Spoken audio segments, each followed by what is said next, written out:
5 साल का था जब मैं बाजार में बैठ गया था नींबू बेचने के लिए। तो मुझे भी आज भी याद है, मैं 3 रुपए 65 पैसे के नींबू बेच कर आया था। 5 पैसे का एक नींबू हुआ करता था उस समय। जब मैं 10th में आया तब मैंने एयरटेल के कनेक्शंस बेचने का फ्रीलांसिंग काम स्टार्ट किया था। एयरटेल के लैंडलाइन कनेक्शंस। मेरे को ये क्लैरिटी थी कि मेरे को ये बिजनेस समझ में आता है, फाइनेंस समझ में आता है, एंटरप्रेन्योरशिप समझ में आता है। तो I was very clear. Technically US staffing company थी, वो यूएस की कंपनी थी, वो काम करती थी रात में, दिन में हम काम करते थे। सेम इंफ्रा रहता था, कंप्यूटर्स भी हमारे यूज करते थे and they were also happy, we were also happy. Office spaces नहीं मिलते थे, फर्निश्ड स्पेसेस नहीं मिलते थे, आपको अलग से बेयरशेल जगह लेके उसको लीज कराना पड़ता था, फिर फर्निश करना पड़ता था, फिर आपका धंधा चले ना चले आपको वो एक एग्जिट कॉस्ट आपके पास हरदम रहती थी। तो ये प्रॉब्लम चैलेंज तो हमें दिख ही रहा था। इंदौर में कितना स्कोप आपको नजर आता है कोवर्किंग स्पेस के लिए? तो कोवर्किंग को मैं समझता नहीं, कोवर्किंग में क्या स्कोप है। मैं ये समझता हूँ जो हमारा सेगमेंट है, एंटरप्राइज सेगमेंट है, ये तो ऑल डिमांड ड्रिवन है और हमारे एग्जिस्टिंग कस्टमर्स ही ग्रो करते हैं। तो हमारे एग्जिस्टिंग कस्टमर पहले एक ऑफिस, छोटा ऑफिस, बड़ा, फिर बड़ा, तो हमारा वो लाइफ साइकिल सेट है। तो नए कस्टमर से ज्यादा हमारा एग्जिस्टिंग से ज्यादा बिजनेस आता है। Hi, this is Indranil and welcome back to our channel The Spotlight Beyond Profession. Today we'll be having a podcast with Mr. Savan Ladha. Savan Ladha is the name behind the brand Worky. What are those brands, how we created those brands, and what are the perception about those brands? What is his journey and what is his roadmap for the future? We'll come across about all details behind the story of the brand Worky and the story of Mr. Savan Ladha. So please watch the entire episode and entire podcast so that you can understand the story behind Mr. Savan Ladha, how he created and what are the real challenges that an entrepreneur or a startup faced on day-to-day basis and what is his vision towards the future of it. So please watch the entire episode of this podcast and get to understand many more things.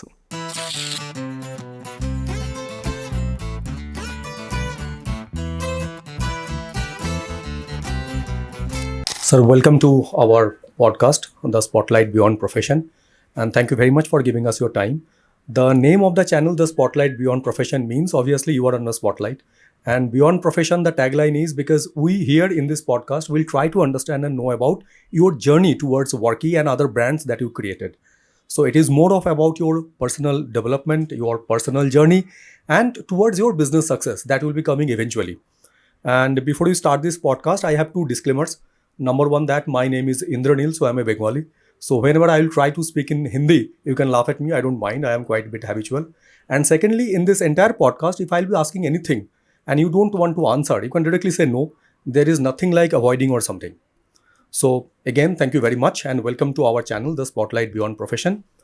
Before we enter into your professional things that you have achieved as of now and people know you by that name, that Worky you have created a brand, you will also know other brands that you have created in past.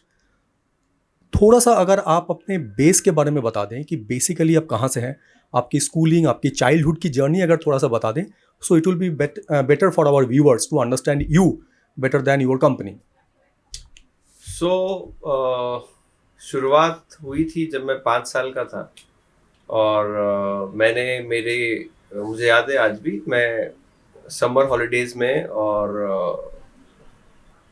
Diwali holidays में हमारे एक parental village है, वहाँ जाता था. तो 5 साल का था जब मैं बाजार में बैठ गया था नींबू बेचने के लिए. तो मुझे भी आज भी याद है, मैं 3 रुपए 65 पैसे के नींबू बेच कर आया था. 5 पैसे का एक नींबू हुआ करता था उस समय. This was year 1987. ओके. सो 1987 से लॉन्ग स्टोरी शॉर्ट, तब से लेके जब भी मैं अपने पेरेंटल विलेज गया हूँ तो मैंने वहाँ पे कभी फूल बेचे हैं, कभी फ्रूट्स बेचे हैं, कभी जो भी वहाँ पे रहता था सीजन, दिवाली के टाइम फूल बिकते थे, कोई और टाइम कुछ और होता था, तो मैंने वो सब किया है. मेरे को ये क्लैरिटी थी कि मेरे को ये बिजनेस समझ में आता है, फाइनेंस समझ में आता है, एंटरप्रेन्योरशिप समझ में आता है. तो I was very clear. College में, स्कूल में आया तो स्कूल में जब मैं क्लास, ये कौन सी जगह की हम बात कर रहे हैं जहाँ पे आपने ये बलवाड़ी करके एक विलेज है, यहाँ से 200 किलोमीटर दूर है इंदौर से. In MP itself? एमपी का है, एमपी महाराष्ट्र के बॉर्डर पे आता है. ओके. तो जब मैं 10th में आया तब मैंने एयरटेल के कनेक्शंस बेचने का फ्रीलांसिंग काम स्टार्ट किया था। एयरटेल के लैंडलाइन कनेक्शंस ओके 1997 में वो लॉन्च हुआ था, तब मैं उनके लिए फ्रीलांसिंग करता था, कनेक्शंस बेचता था उसके। ये कौन सी शहर में? इंदौर की बात है। ये इंदौर में आप आ गए यहाँ पे? मेरा पढ़ाई जो हुआ है पूरा इंदौर से हुआ है, मेरा कॉलेज भी पूरा इंदौर से हुआ है। सो मैं completely born and brought up at Indore हूँ। तो 1997 में एयरटेल के लिए मैंने फ्रीलांसिंग लैंडलाइन कनेक्शन बेचे थे। 1999 में 98-99 में मैंने मेरे को मेरे पेरेंट्स ने साइंस में डाल दिया था, तो जो मेरे लिए बड़ा डिफिकल्ट टाइम था, बट मैं बहुत क्लियर हो गया था कि वो 2 साल के बाद कि मुझे कोई इंजीनियरिंग या ऐसा कुछ नहीं करना है, मेरे को जाना है एंटरप्रेन्योरशिप में या मैनेजमेंट में या मार्केटिंग में, ये मेरा कोर था। तो मैं 99 में मैंने 5 इयर्स का इंटीग्रेटेड एमएमएस प्रोग्राम ज्वाइन कर लिया और मैं कॉलेज में आ गया। कॉलेज का पहला सेमेस्टर हुआ, मैं 2nd रैंक आया मेरा यूनिवर्सिटी लेवल पे। गुड। उसके बाद में मैंने फिर 2nd सेमेस्टर आते आते आई थॉट दैट अब वापस से कुछ करना चाहिए। 1999 बात है, जुलाई अगस्त की बात होगी, तब मैंने स्टार्ट कर दिया वापस से काम करना। तो स्टार्टिंग में हिंदुस्तान टाइम्स यहाँ पे लॉन्च हुआ था इंदौर में। यस। तो उनको सब्सक्राइबर चाहिए थे, सब्सक्रिप्शन बेचते थे, तो हम घर घर जाके सब्सक्रिप्शन बेचते थे उसका। तो वो किया, छोटे मोटे फ्रीलांसिंग के कुछ काम किए। 2001 में फिर डिशनेट डीएसएल 1999 में एक इंटरनेट आईएसपी हुआ करता था जो डायल अप कनेक्शन बेचता था। मैंने उसका काम किया, उसका पहले तो फ्रीलांसिंग करी, फिर डीलरशिप ली, फिर उसका डिस्ट्रीब्यूशन ले लिया था और वो काम मैंने किया। 2001 में एयरटेल ने अपना लाइसेंस लिया, 3rd लाइसेंस मिला था उसको मोबाइल के लिए, तो मैंने वापस से उनका डीलरशिप ले लिया था एयरटेल का और वो काम स्टार्ट कर लिया था मेरे कॉलेज के साथ साथ में पैरेलली। और मैं इवेंचुअली एयरटेल का सबसे बड़ा चैनल पार्टनर बन गया मध्य प्रदेश के लिए। Okay. So I was the biggest channel partner for them. So that time it was more of postpaid services, dongle and other things as well. Dongles आया ही नहीं था। Dongle तब नहीं आया था। 2001-2002 की बात है। Okay. पोस्टपेड सर्विसेज था वहाँ पे उस समय। तो हम लोग कॉर्पोरेट्स में हमने फिर शोरूम्स वगैरह भी जो CUG कनेक्शन बोलते थे उस समय। CUG कनेक्शन बोलते थे। Okay. तो वो सब बेचते थे। फिर हमारा एयरटेल का शोरूम था, सपना संगीता वाला एक शोरूम था वो हमारा। तो हम लोग कलेक्शन, रिटेंशन, सेल्स ये सब करते थे उनके लिए। उसमें भी इवेंचुअली काफ़ी एक्सपैंड किया, ग्रो किया। पैरेलली टाटा ने लॉन्च की अपनी सर्विसेज CDA में, हम उसके पैरेलली एक दूसरी कंपनी में हमने उसका भी पार्टनरशिप ले लिया। ये सब कॉलेज के साथ चल रहा था, चलते चलते चल रहा था। 2004 में कॉलेज ख़त्म हो गया, कैंपस से प्लेसमेंट का कुछ था, तो मैंने कहा मैं प्लेसमेंट तो नहीं लेना, अपना ही करना है। तो I was out from college and I was doing my business. 2006 में I started a company called Splash India, which primarily मोटो ये था कि हरदम से एक चीज़ लगी कि हमें डेवलपिंग कंट्री है।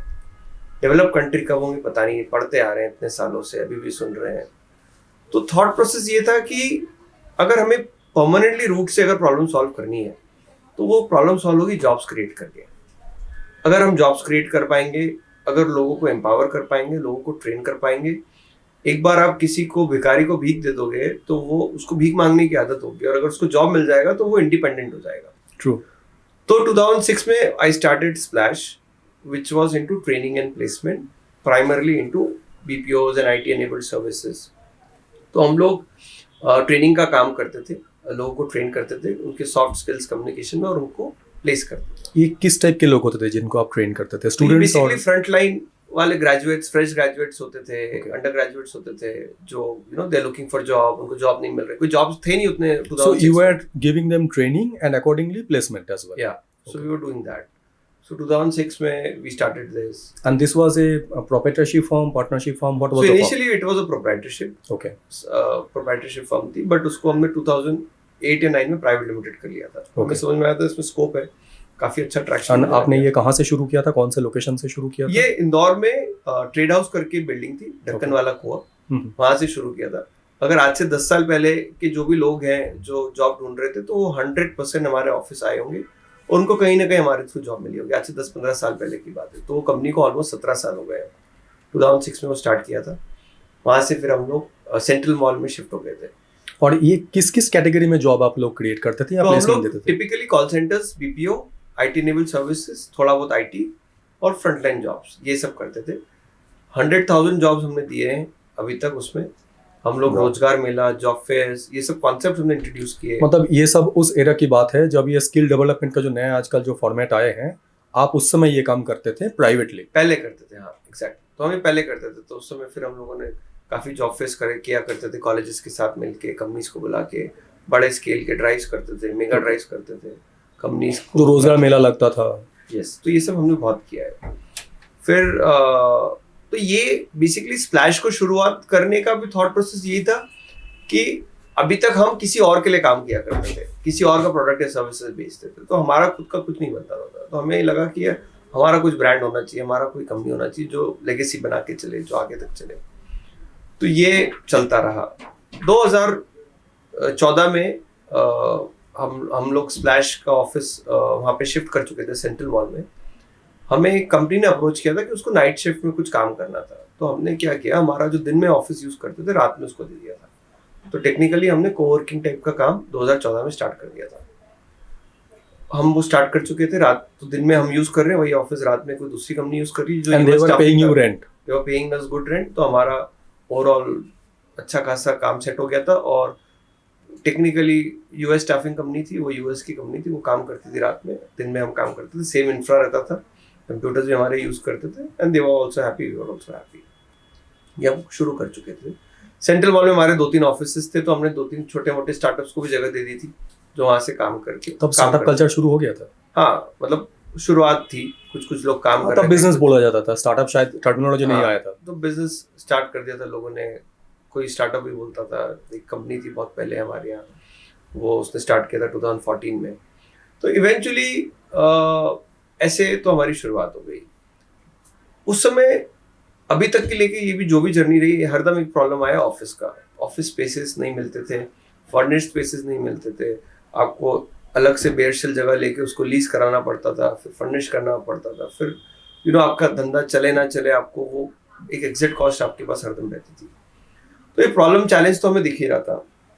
2014 में इन्वेस्टर समिट था, मुझे याद है नवंबर की बात है। प्रवीण सिन्हा जबोंग के सीईओ होते हैं, हम लोग ऐसे ही लंच में बात कर रहे थे। मैंने टिपिकली हम लोग क्या कर रहे थे, हम लोग सारे बीपीओस को इंदौर शिफ्ट करा रहे थे। Firstsource, Teleperformance, HGS, ऑल्ट्रिस, जितने भी कंपनीज आए हैं इंदौर में, तो हमने we have played a very crucial role. तो हमने बहुत सारे बीपीओस के जॉब्स क्रिएट किए हैं यहाँ पे, और बीपीओस को भी शिफ्ट किया। 2014 में मैंने प्रवीण को बोला आप इंदौर आ जाओ। मैंने कहा इंदौर में 6 डेज कल्चर है, ट्रांसपोर्टेशन देना नहीं पड़ता, फूड देना नहीं पड़ता, साथ ही साथ यहाँ पे सैलरीज कम है, इंफ्रा की कॉस्ट कम है। अगले दिन उनकी टीम आ गई इंदौर में। उन्होंने कहा हमें 200 लोगों का कॉल सेंटर चालू करना है। कोई जगह नहीं मिली इंदौर में, रेडी स्पेस नहीं मिला। तो हमने, हमारे एक फ्रेंड है, उनसे बात करके उनको स्पेस का कहीं ना कहीं प्रॉब्लम सॉल्व हुआ। वही रिक्रूटमेंट, हायरिंग वगैरह हम सब करते थे, एंड टू एंड सब हमने किया है, सेटअप कर दिया। तो हमको लगा ये चैलेंज तो है, यहाँ पे सॉल्व हो नहीं रहा है, मतलब स्पेस तो है नहीं। 2015 में जो हमारे यहाँ रात को जो क्लाइंट काम करता था, उसका नाम था वर्टी सिस्टम। वो उसने कहा कि मैं ग्रो हो चुका हूँ, अब मुझे एक बड़ी जगह दो, आप ही से लूँगा। तो हमने शेखर सेंट्रल में एक स्पेस लिया, 9th फ्लोर पे एक पूरा फ्लोर लिया, उसमें हमने उसको वहाँ बिठा दिया, प्लस हमारे 1-2 फ्रेंड्स को भी वहाँ बिठा दिया। तो टेक्निकली हम तो कोवर्किंग, ये सब वर्ड तो नाम अभी सब आए, पर हम तो कर ही रहे थे। तो हमने उनको बिठा दिया, सेट कर दिया उनको। फिर एक और हमारे कंपनी थी जो तब भी हम इसको एकदम पैसिवली कर रहे थे, एक्टिवली नहीं कर रहे। 2017 अप्रैल की बात है, जब हमारे एक और कंपनी थी, उसने कहा मेरे को आप 70-80 सीटर का एक नया ऑफिस दे दो। तो मेट्रो टावर करके एक बिल्डिंग थी, हमें वहाँ पे कोई स्पेस मिल रही थी, किसी का ऑफिस बंद हो रहा था, तो उन्होंने कहा आप इंफ्रा खरीद लो ये पूरा। तो हमने वो इंफ्रा खरीद लिया और हमने हमारा सेंटर वहाँ पे स्टार्ट कर दिया। तो टेक्निकली अप्रैल 17 में हमने ये स्टार्ट कर लिया, और हमने कहा स्प्लैश को रखा एक्टिव, मतलब पैसिव मोड में, और ये स्टार्ट कर दिया एक्टिव मोड में। और हमने स्टार्ट किया तो 1 बिल्डिंग, 2 बिल्डिंग, 3 बिल्डिंग, बढ़ाते गए। वर्की नाम कब पड़ा? वर्की नाम पड़ा 2018 में, जब हमने एक विनर ब्रांड्स करके एजेंसी को हायर किया था, जो उसी एजेंसी ने ओयो, ट्रिबो, ओला, ये सब लोगों को नाम दिए थे। तो हमने वो एजेंसी को एंगेज किया था मार्च 18 के आसपास की बात है, जब हमने ये वाला एक बिल्डिंग संजीव वाला पे लिया था। तब हमने वो उस समय इसको वर्किंग नाम से ब्रांड किया, और हमने इसको लॉन्च किया ब्रांड को मार्च 18 में।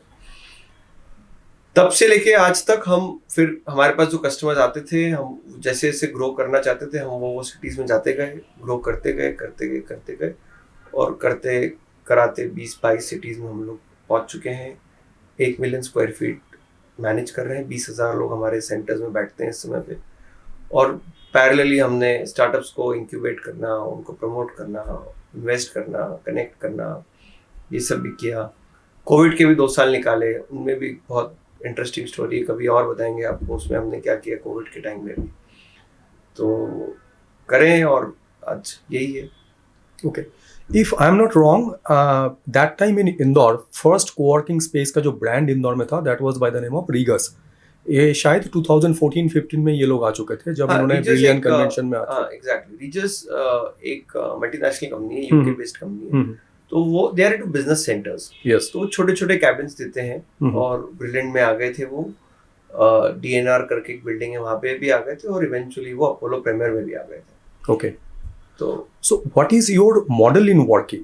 Because this is something which is very unique in terms of tier 3 cities. मुझे नहीं पता आप इंदौर को टायर 2 में गिनते हैं कि टायर 3 में गिनते हैं। So tyre 2, tyre 3 cities was not that ready at that particular point of time for co-working space. यहाँ पे तब भी वही कल्चर था कि हमारा अपना ऑफिस हो, एक ऑफिस स्पेस लेंगे, फर्निश करेंगे, फिर बैठेंगे।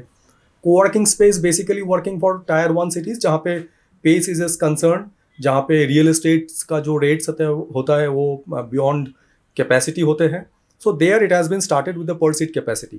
So when you started your Worky, that time what was the model that you initiated with? So basically our concept was very simple. We were catering to enterprise customers. Okay. So enterprise customers हम तो ये बोल रहे थे आपका private office है, हम आपको उसको फर्निश करके दे रहे हैं और मैनेज करके दे रहे हैं.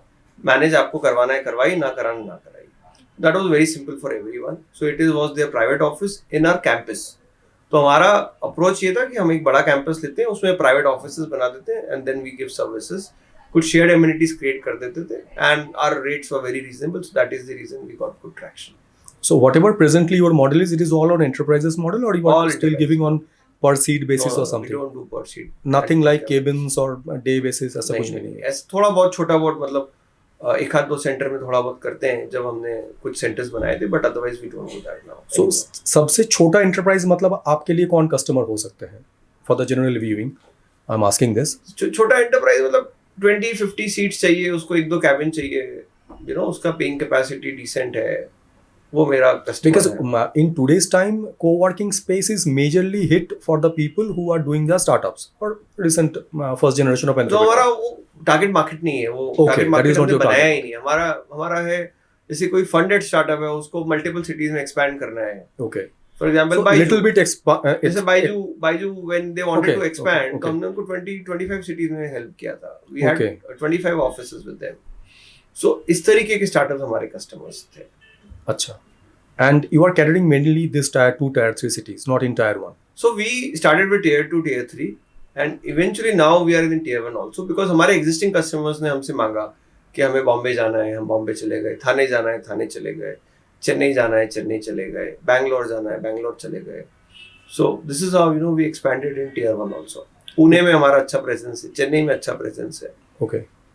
So now in present and recent statistics says by 2024 the market of this co-working space will be around 1.97 billion US dollar, and they are expecting to have by 2029 around 2.72 billion dollar. So ये जो इतना बड़ा इजाफा होने वाला है 5 साल में, maybe I am completely wrong, you may correct me, इसमें रियल एस्टेट का एक बहुत बड़ा पार्ट होता है. बिकॉज कोवर्किंग स्पेस और ऑफिस स्पेस की जब हम बात करें, रियल एस्टेट का जो रेट हाइक्स हैं उसका कोई रैशनलिटी नहीं है. डिफरेंट सिटीज़ में डिफरेंट काइंड ऑफ एल्गोरिदम काम करते हैं, स्टैटिस्टिक्स काम करते हैं. So how you match your affordability accordingly, because commercial viability is very very needed. Because जैसे जैसे आप बड़े सिटीज़ की तरफ जाएंगे, आपकी कमर्शियल वायबिलिटी वहाँ पे रिड्यूस्ड हो जाता है अगर रियल एस्टेट प्राइस आप रैशनली डील नहीं करें तो. So how you calculate that viability, business viability? So हमारा कुछ है, द वे वी ऑपरेट और the way we work, and we, you know, create margins and create that business viability over there. कुछ हमारे secret sources हैं जिस तरीके से हम रन करते हैं, ऑपरेट करते हैं. हमने काफ़ी कुछ बैकवर्ड इंटीग्रेशन किया है, कुछ फॉरवर्ड इंटीग्रेशन किया है. Okay. इसके कारण our sustainability is too strong, और हम उस तरीके से चीज़ों को मेंटेन कर लेते हैं, तो हमें अच्छा मार्जिन मिल जाता है. और चाहे tier 1 मार्केट हो, tier 2 मार्केट हो, कॉम्पिटिटिव मार्केट हो, नॉन कॉम्पिटिटिव मार्केट हो. So we have some specific customers, some specific audience. They give us a good money. अभी इंदौर में कितनी प्रॉपर्टीज है प्रेजेंटली आपके पास? हमारे इंदौर में 17 प्रॉपर्टीज है। 17। And what is the next one जहाँ पे आपके सबसे ज़्यादा नंबर्स हैं? सो अभी इंदौर में हमने एक पूरा बिल्डिंग ले लिया है। हम we are naming that building as worky tech park. ये Okay. पहले बिल्डिंग टेली परफॉर्मेंस के पास हुआ करता था। वो बिल्डिंग का 1.5 लाख स्क्वायर फीट का बिल्डिंग है। ओके। कुछ हम लोग 4000 लोगों का कैपेसिटी उसमें बिल्ड कर रहे हैं।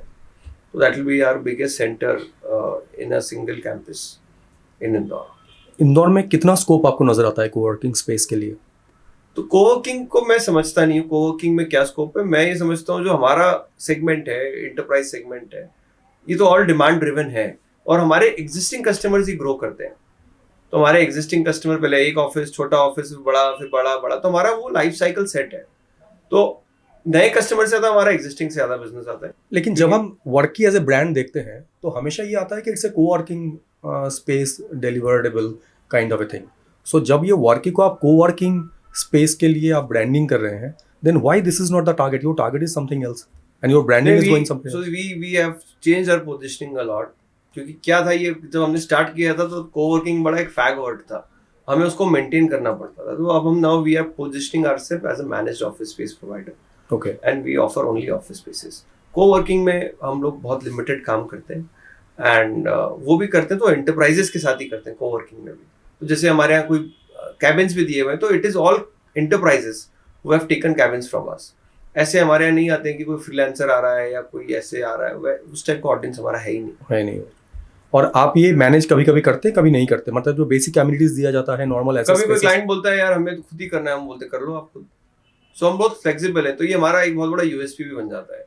क्लाइंट बोलता है कि नहीं हमें मैनेज करना है, हम बोलते कर लो आप। मतलब ये एक हाइब्रिड मॉडल, जहां तक मैं समझ पा रहा हूँ, एक हाइब्रिड मॉडल है कि commercial lease rental with coworking space kind of a thing, जहां पे आप एंटरप्राइजेस को डील कर रहे हैं majorly. Okay, so this is a hybrid model basically. And Indore छोड़ के और कौन सी सिटी में आपका मेजर फोकस है जहां पे इस टाइप के बिजनेस की अभी बूम है?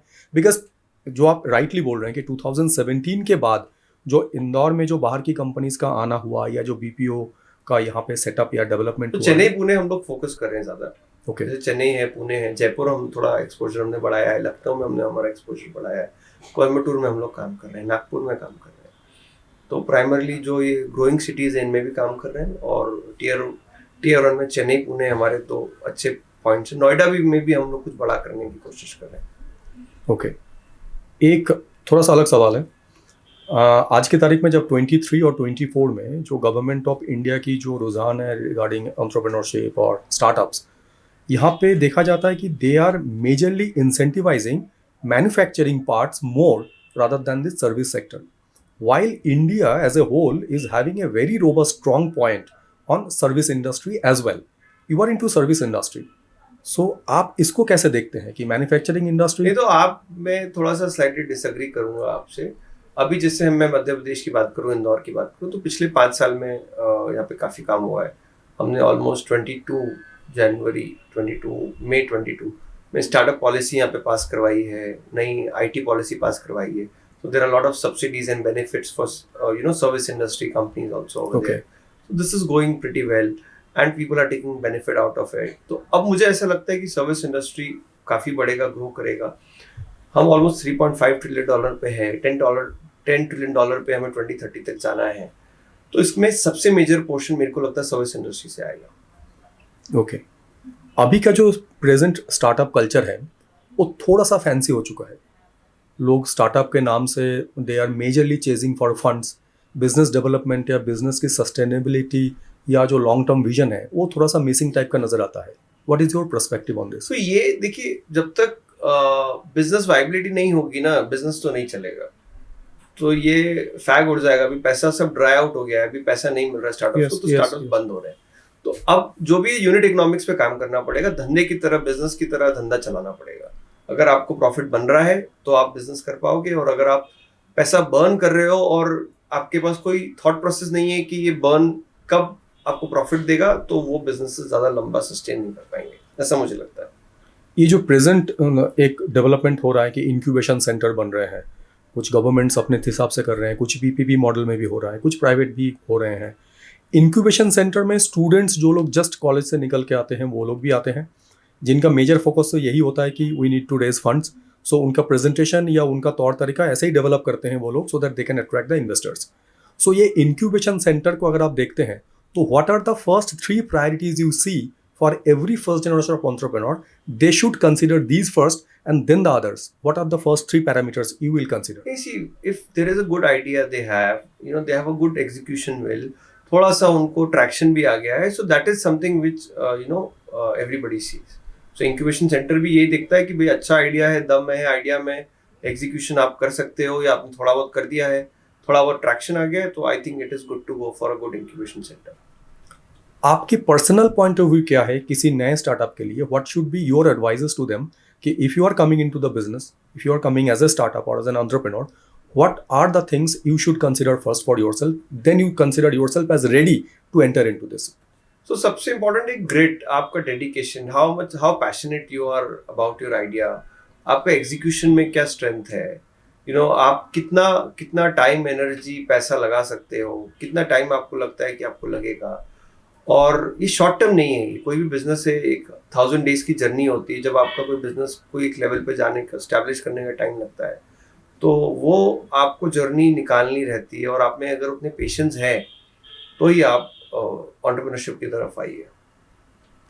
ये जो इतना बड़ा एक्सपेंशन प्लान आपका है, इतनी बड़ी कंपनी आपने डेवलप की है over a period of time, how do you take care about your health and your mental health? So for my health and mental health, I've started again getting up early in the morning. I drive 4 a.m. or 5 a.m. to come, get up at that time. थोड़ा सा walk कर लिया, थोड़ा meditation कर लिया. So are you spiritual? Yes, to a little. मतलब I'm spiritual, but time के ऊपर है कि हम कितना क्या कर पाते हैं. But कितना रोल प्ले करता है spiritual for your mind stability? बहुत रोल प्ले करता है, बहुत रोल प्ले करता है. मतलब I think people are missing if they are not following couple of things. तो हमें बहुत लेट रियलाइज हुआ, बट जितना जल्दी जिसको रियलाइज हो जाए वो वाली बात है. तो you consider spiritualism is a must for today's hassle वाली लाइफ में?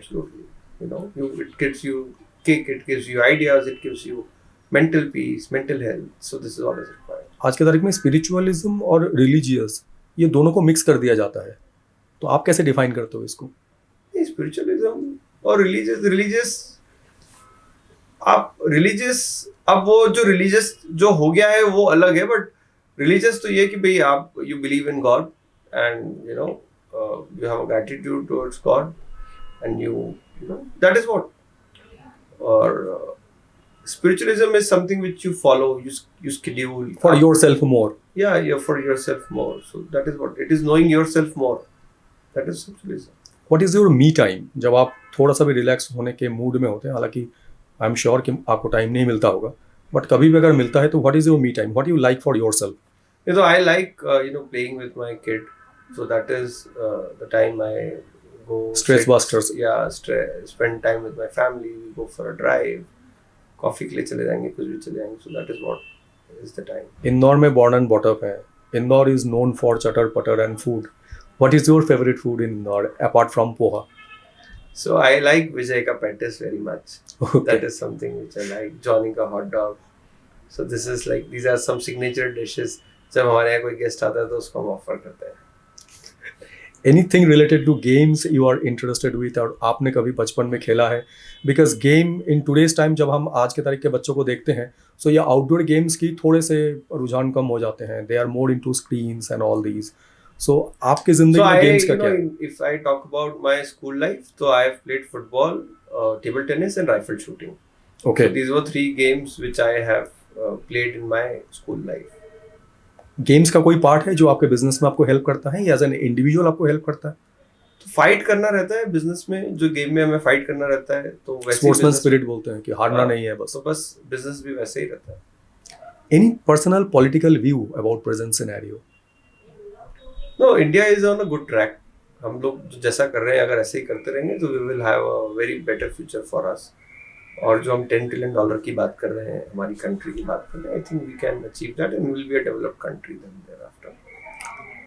There is a different narrative in terms of your real estate business related things.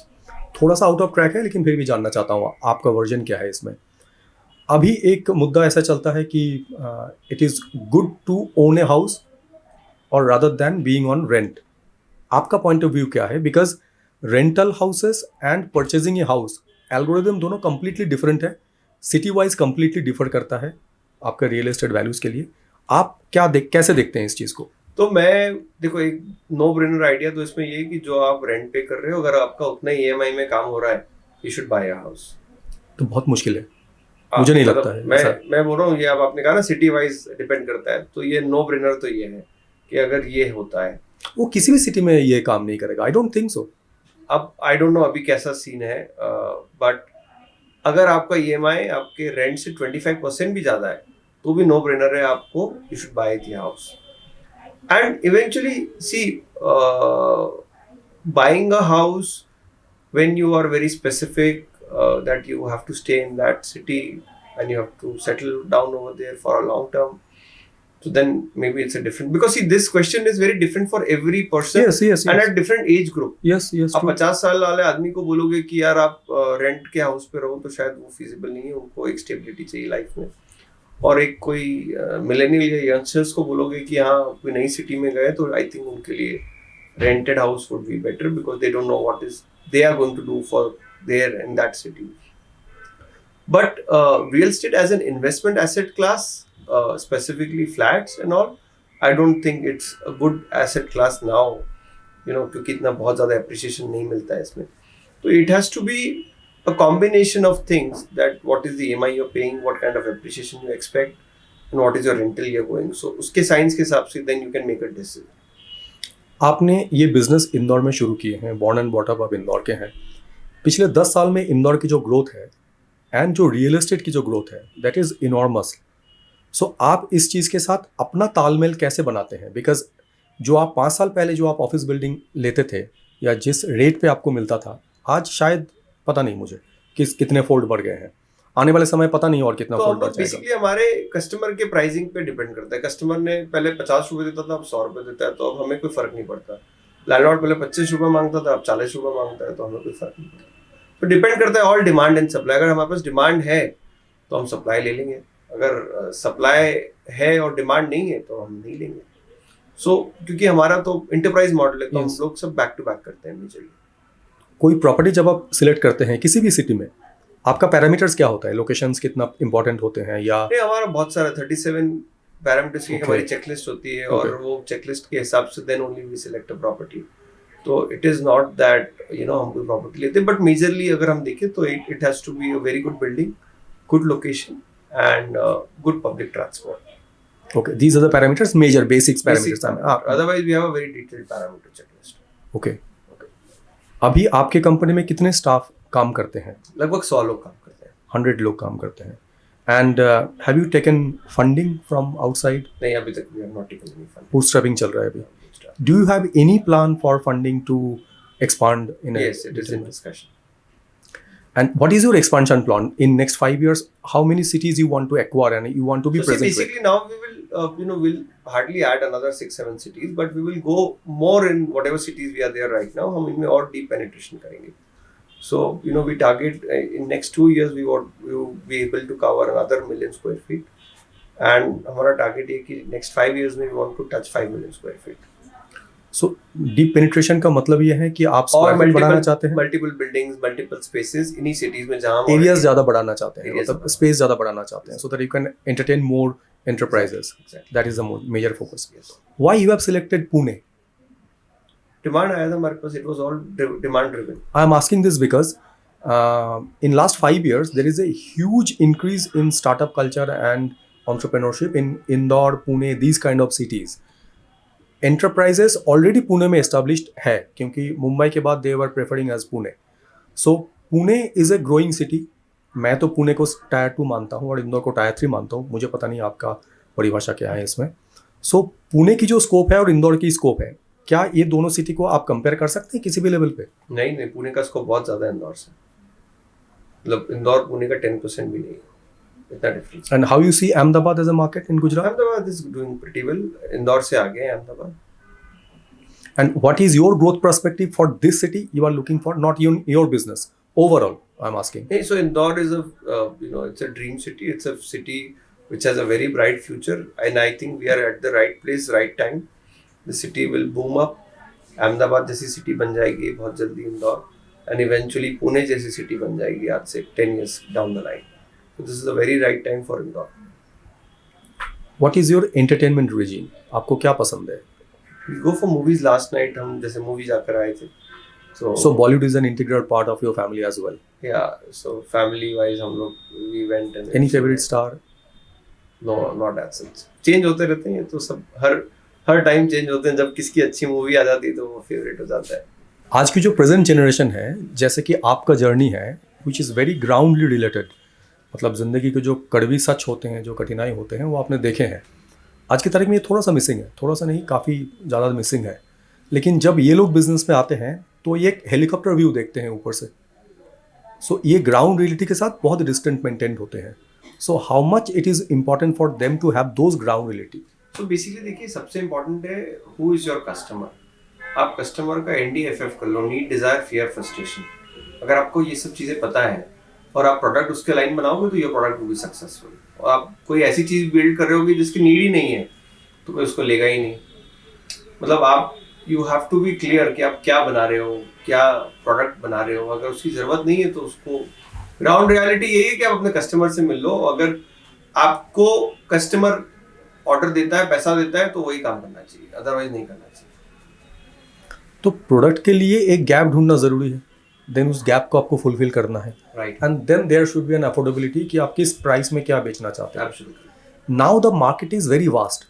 एक ही प्रोडक्ट की 4 अलग अलग वर्जन होते हैं, 4 अलग अलग प्राइसिंग भी होते हैं. Right. So everybody is trying to get their customer and get their segment. Right. Then what?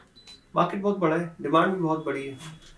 हम 130 करोड़ लोगों का देश है, कितना बड़ा डिमांड है. आप समझो ना, कितनी बड़ी मार्केट है. तो 4 नहीं 40 प्लेयर भी आ जाएंगे तो भी फुलफिल करने की कमी है.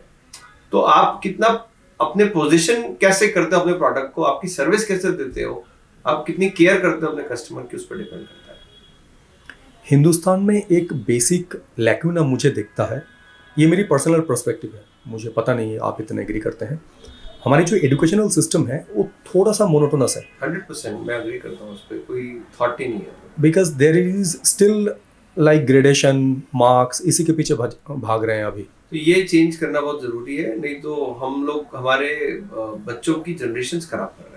अब ये टाइम आ गया है कि इसको चेंज करना चाहिए. But how? इतने साल हम देख रहे हैं, हर गवर्नमेंट आते हैं, बोलते हैं कि हम चेंज. नहीं, अब जो नया NEP पॉलिसी आया है, I am very hopeful for that. अगर उसका इम्प्लीमेंटेशन और एग्जीक्यूशन थोड़ा फास्ट होगा, I think it will help a lot.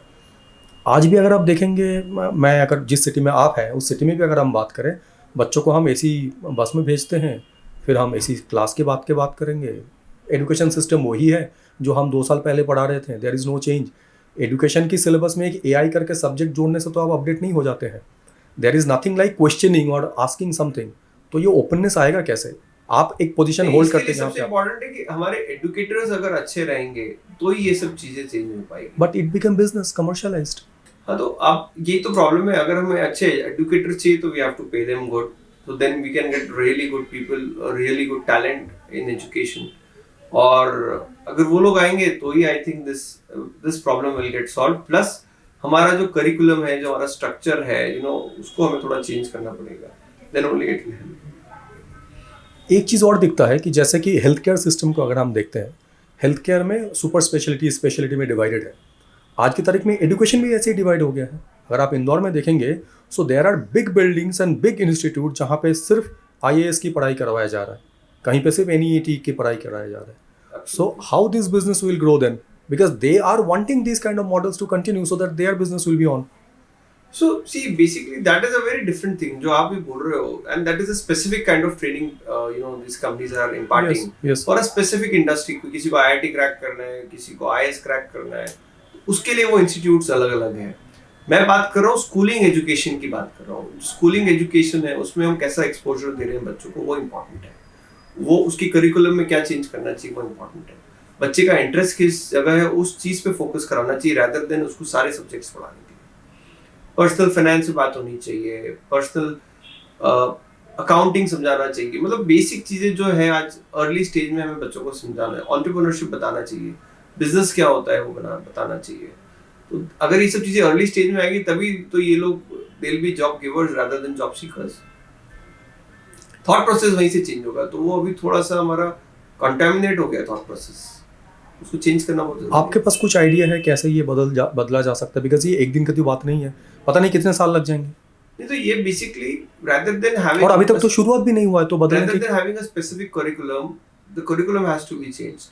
हमें क्या मतलब बहुत सारी ऐसी चीजें आउटडेटेड है जो आज भी पढ़ाई जा रही है। यस यस तो ट्रू। हमें उसको खत्म कर देना चाहिए और ऐसी चीजें लानी चाहिए जो एक्चुअल लाइफ में यूज आती है, जो उसको लाइफ में लगने वाली है। यू नो, हम मॉरल एथिक्स तो पढ़ाते ही नहीं है स्कूलों में, तो सबसे इम्पोर्टेंट है आज। ऐसी बहुत सारी चीजें हैं वो पढ़ानी चाहिए, हम स्कूल में पढ़ाते नहीं है, हम लगे हुए हैं वही सब चीजें पढ़ाने में जो 50 साल पहले पढ़ाई जाती थी। तो आई थिंक चेंज तो लाना ही पड़ेगा, कहीं ना कहीं से चेंज आएगा। आपका जो ये एंटरप्रेन्योरशिप जो जर्नी है, इस जर्नी में आपको पहली बार कब फील हुआ कि you have achieved at least somewhere where you can stand in front of your parents and can say that this is what I achieved and from my. So I see basically मेरे को याद है जब मैंने first time Airtel का business किया था तो मैंने फैमिली से कुछ 2-2.5 लाख रुपए लिए थे। ओके। और मैंने वो पैसे उनको आई थिंक 6 महीने। तो आपकी फैमिली से कोई ऐसे डिसएग्रीमेंट नहीं था कि आप बिजनेस करना चाह रहे नहीं, हैं? नहीं कोई डिसएग्रीमेंट, हमारा फैमिली का अलग फैमिली बिजनेस है। ओके। तो I never took this support and तो वो उनका अपना अलग ही चलता रहा है हमसे। सो आई फर्स्ट टाइम मैंने एक बार पैसे लिए थे और मैंने वापस कर दिए थे पैसे। तो इवेंचुअली तो समझ में उनको भी आ गया था कि अपने आप कर ही लेगा, कुछ ना कुछ फिगर आउट करके डिस्कवर कर ही लेगा। तो that is how journey has started. And when you entered into this real estate related business, यहाँ पे कभी आपको ऐसा महसूस हुआ अभी तक कि अभी तक वो दिन आना बाकी है कि आपने कुछ अचीव किया है so that you can make your standard far more higher than what you achieve today? So see basically ये तो क्या है, इसका नेवर एंडिंग प्रोसेस है। तो ऑनगोइंग प्रोसेस है। ये ऑनगोइंग प्रोसेस है। आप आज 1 मिलियन करोगे, 2 मिलियन करोगे, 10 मिलियन करोगे तो 5 मिलियन करोगे। बट ये तो आपको अंदर से सेटिस्फैक्शन आना चाहिए कि भाई whatever you have done now, are you satisfied with it, are you happy with it, are you helping businesses to grow faster. So basically this is what we are trying to do. We are helping businesses to grow faster. We are helping entrepreneurs to become good businessmen. We are creating more and more jobs across country with our speeches we are offering. So we are solving a very good problem. So we are happy. In 2022 and 2023, WeWork करके company हुआ करता है जो आपके segment में ही है little bit. They withdrew their operation from India. Recently then re-entered and now they are projecting 1800 crore as revenue for 2024 financial year. That's right. So how much scope they are looking that suddenly they are coming back and they are very confident to generate this much of revenue? They're doing again, they are again into an enterprise category, the same category which we are. Yes, that is why I am asking you. So they're doing pretty well. It's a good brand, it's a good company. Globally, they couldn't sustain, but India operations is doing well. Embassy Group के साथ में उनका partnership है. So they're doing pretty well, and it's a company which everybody is looking forward for right now. Now almost every big brands they are coming into this segment of business. Blackstone का नाम ले लीजिए आप, अडानी का नाम ले लीजिए. They are also entering into this co-working space and all these. So इतने सारे जो भीड़ है रियल एस्टेट रिलेटेड चीज़ों में, तो नहीं लगता है कि थोड़ा बहुत डाइल्यूट होने वाला है और थोड़ा बहुत प्रेशर क्रिएट होगा जैसे नॉर्मली होता है दूसरी चीजों में? सप्लाई डिमांड, मैं वही बोल रहा हूं, तो जितना डिमांड रहेगा उतना supply demand is separate and profitability is separate because profit and तो आई जाती है, प्रॉफिट देने वाले लोग रहते हैं, you have to discover them. Okay, so P&L balance sheet is not an issue as for your company. ये सब बातें कंपटीशन तो हरदम ही रहा है, हरदम से रहा है. आप क्या सर्विस दे रहे हो, आप किसको केटर कर रहे हो, उसके ऊपर डिपेंड करता है. There is two narrative in business. Number one is valuation, which is superficial in many of the time, and number two, what I consider should be the backbone, that is profit and loss. Because if your company is profitable, then you will automatically attract the others and you will attract the investors as well. So valuation को आप कितना सही मानते हैं कि valuation को भी आपको कंसिडर करना चाहिए for business? एक certain time के बाद में valuation को भी कंसिडर करना चाहिए. How much time you consider for your business pattern? Eventually at a scale when you have to raise funds, the valuation को भी you have to see, क्योंकि because आपको आज public से पैसा raise करना है या investor से पैसा raise करना है, तो valuation is also important at that point of time. Okay. Because you need to have external funds. So it is all the life cycle. आप किस stage पे हो, किस जगह पे हो और आपको किस चीज को priority देनी. But business profit से चलता है, profit बनाना important है, and that is the crux. And valuation कभी-कभी हम जो देखते हैं externally, वैल्यूएशन काफ़ी ज़्यादा होता है जबकि लॉस मेकिंग कंपनी है, but they are showing valuation. and they are giving a path of 10 to 15 years. How much logical this concept is? So it depends what business they are into. So I cannot give a very comment on this, but it all depends what is their path to profitability. Do you have any plan for your company to be public or having IPOs or Yes, something? maybe in next 2 years. Next 2 years. Yes. That's pretty short period of time. Yes. So you should have started your working for that. Yes, we have already started. Okay, that's great. How many departments you have in your company? So primarily we have 6-7 departments: finance, HR, project, MDO, sales, marketing. I don't know how much relevant I am, but मुझे ऐसा लगता है कि हर company में एक ऐसा department है, ऐसा एक कोर टीम होना चाहिए जो आपके काम को क्रिटिसाइज करे. Because when you are on the top and you are working as a CEO for a company and you are the decision maker, there is lot of hypocrisy. How you see hypocrisy and how you understand hypocrisy? So see, your old people would come and tell you, what is right, what is wrong, what you're doing not wrong, what is not correct. So it is all depend on what kind of teammates you have around you. So they'll always guide you and they'll always tell you. And we have good mentors also who give us a good direction. आपके team में किसी की हिम्मत होती है कि आपको आके क्रिटिसाइज करे कि सर आपने ये गलत कर रहे हैं, बिल्कुल बता देते हैं. So what are your assessment for yourself? I'm not asking about company's decision. There must be something professional. But for your own personal development, what are your assessment? Yeah, so we try to listen to them. We try and listen. We take the feedback and we rethink and then we take decisions accordingly. What is the attrition rate at your company? Attrition is hardly anything. Maybe 4-5%. So it is below company, below industry average. Yeah. Any specific things you are doing? That's why the attrition rate is very less. We have a good care. We take care of our employees well. We treat them as a family members. Very flexible work environment. Good workplace to work. How you see Worky to be in this segment or expanding in other segment as well in this space? So now, as of now, there is no plan to expand in other space. Okay. So we have different companies which will expand into different verticals. But Worky is whatever Worky is doing, they'll keep doing the same what they're doing right now. So Worky is working under this Splash. No, it's an independent company. It's an independent company. Splash is still working, Splash system. and that is with that same segment that you are started with. Yeah, that's into staffing services and outsourcing services. So that has a separate office and separate people. Separate team. Yes. So you only lead that company as well? I don't lead it. It is led by team members only. So it's more on autopilot mode right now. Okay. So Savanji, thank you very much for your time and thank you very so much for this insightful Thanks for things. having me. So this was the podcast with Mr. Savan Ladda. In this entire podcast, I hope there are a lot of insightful things that you came across. We understood his roadmap and we understood there is a vision of even coming with an IPO in next 2 years of time. We understood what are the market he wanting to tap in near future, how much square feet and how he want to build a robust roadmap, a robust business model with this co-working space and the space, office spaces specifically for the enterprises. I hope you enjoyed the entire podcast with a lot of insightful things. So please don't forget to comment on the comment section so that we can understand what are and how we can improve ourselves in a best possible manner. And of course, एक बात जरूर मत भूलिए, please comment on my Hindi language and how I can make my Hindi better. This is another important aspect that I want to understand. So please comment whatever you feel about and what kind of podcast you want to watch, what kind of stories you want to listen and you want to see. And please comment आपको ये कैसा लगा, ये podcast आपको कैसा लगा, so that we can have an understanding that हम अपने आप को और कैसे बेहतर बना सकते हैं. So thank you very much for watching this entire podcast. Please do subscribe this channel so that you can get all the updates and we will get certain motivation from your side as well. Thank you very much and signing it off.